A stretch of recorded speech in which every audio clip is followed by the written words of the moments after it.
Welcome back to my sewing room. This is one of my favorite places to be. I've got extra fabric up above me if you see those bins up there, and some beautiful paintings. And this is just one of my favorite places to be. I chose this place to do the last couple of videos because it is my sanctuary. I have a little corner in the house that I can call my own, where I do my sewing business, but this is also where I do my scripture reading, and it's quiet, and sometimes I can hear them upstairs in the kitchen while I'm down here, but for the most part it is very quiet for me, and I love coming down here. I want to welcome you back to week 9's Queen of the Castle, when there's no way around the busyness. We all have seasons in our lives, and the seasons can be short and they can be long. And there seem to be seasons that overlap each other and can just cause chaos at times.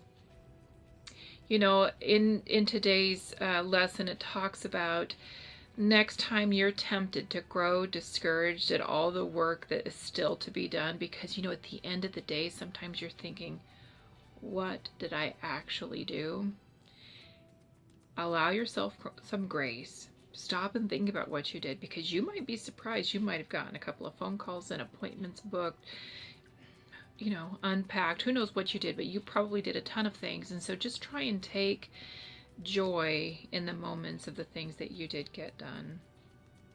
And no matter what is on your to-do list still, think about, again, what you did accomplish. I don't know about you, but I can start with a to-do list, and boy, it can go a completely different direction depending on the needs. I'm a caregiver, so there are times when I have to drop what I do to leave the house and go pick up my mother-in-law and take her to urgent care, you know, perhaps. Or when my children were little and they were sick, I had to drop what I was doing. If I was doing laundry, you stop doing laundry. You go get your kid from school, right?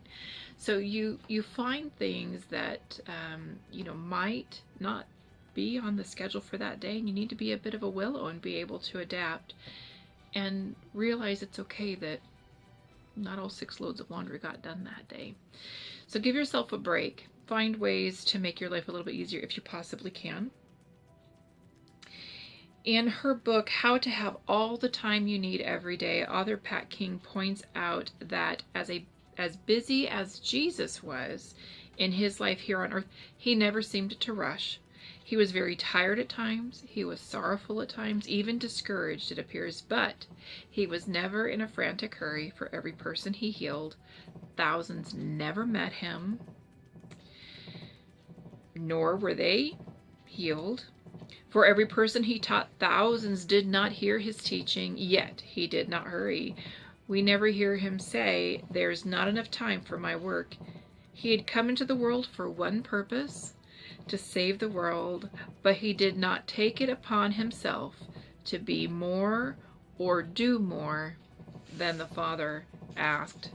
And another thing she points out is asking God, what is the one thing I need to do next? And sometimes that's all we can do, to just keep going.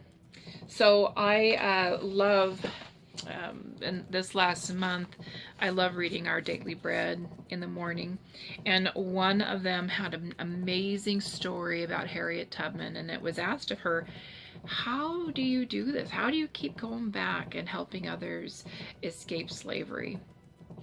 And she says, I tell the Lord, I'm going to hold steady on you, and you've got to see me through.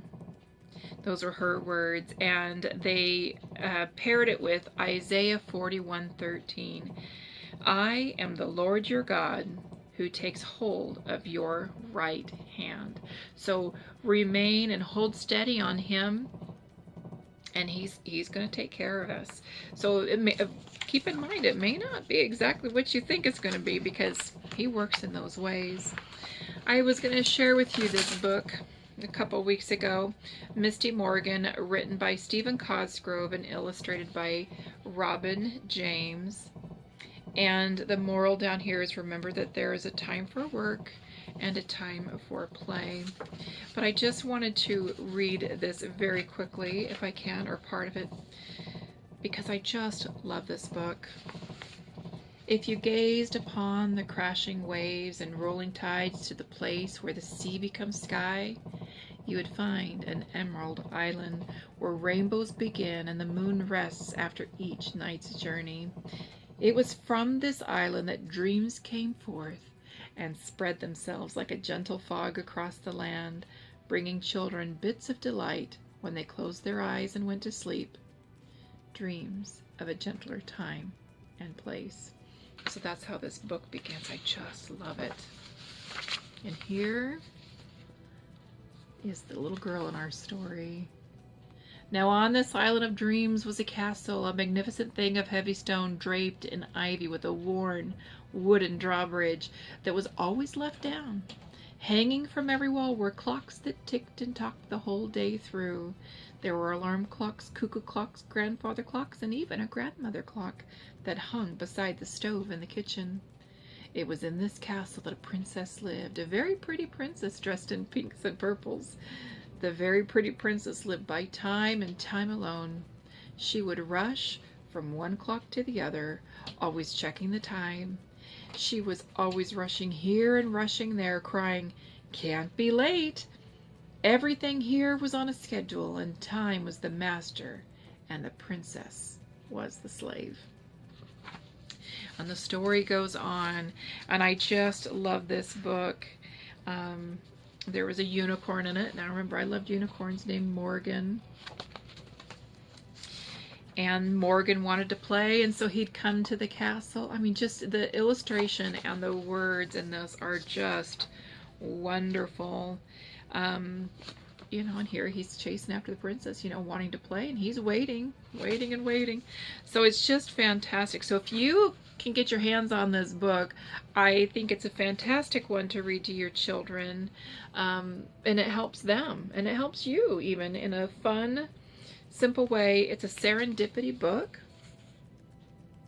Again, I got this so many years ago. It was $1.95 when I got it, maybe. But I just love it. I still love it today. And I've just kept some of these just because they're dear to me. Remember, we do have seasons in our life. They do change, sometimes fast, sometimes slow, and sometimes they overlap. But hang in there. And I hope you stick around because we have a very special treat for you. Before this chapter, there was a recipe for chocolate oatmeal cookies. And my son and husband helped us make them and try them out. So stick around and enjoy my husband and my son working on these cookies for our family tonight for dinner. Have a great one, and we will talk to you later. In this week's video, she has a chocolate break. She calls them chocolate oatmeal cookies. In our home, we call them haystacks. So it requires baking cocoa, butter, sugar, vanilla, cooking oats, or quick oats, whatever you want to call them, and then this is milk. So my husband and my son are going to help us with cooking today. Son, he's mixing in the sugar and the cocoa, right? Yeah. And the milk. Milk. And the butter. And butter. And what are we doing with this on the stove here? We're going to bring it to a boil and stir it constantly. Once it brings to a boil, it's for about a minute and a half.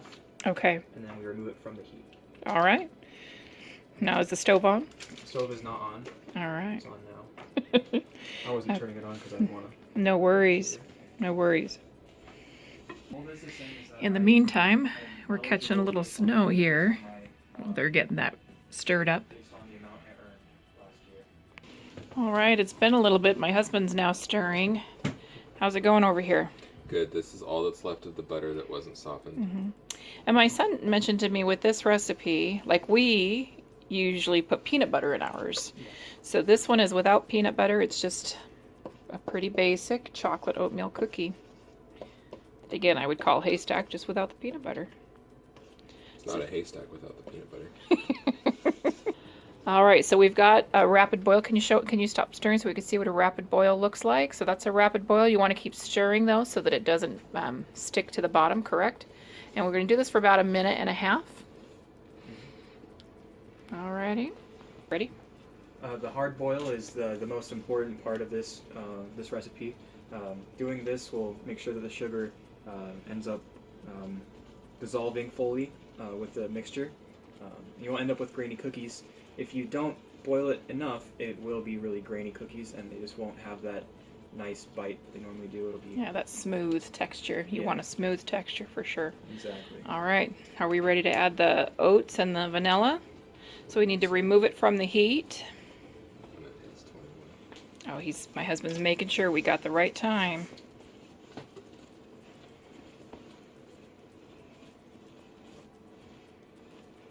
Remove it before or after? I would remove it, but yep, let's go. Yeah, you need to remove it from the heat. Okay, and then this is asking for 2.5 cups of quick oats. This has been pre-measured. Don't just dump it from a full one, right, honey? Right. And then, what is this? 1 teaspoon of vanilla. And then you're just going to mix this well, and you're going to drop it on wax paper after it's mixed well. And we usually use 2 spoons, don't we? Or you guys do when you do it? Yeah. And- Per person dolloping it out. Per person dolloping out. All right. Yep, that's the correct word. All right. Stir it up good. Mix it up.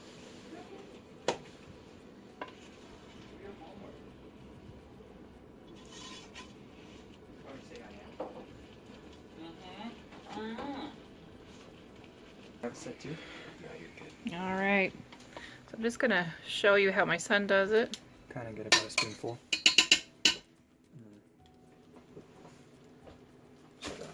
There we go.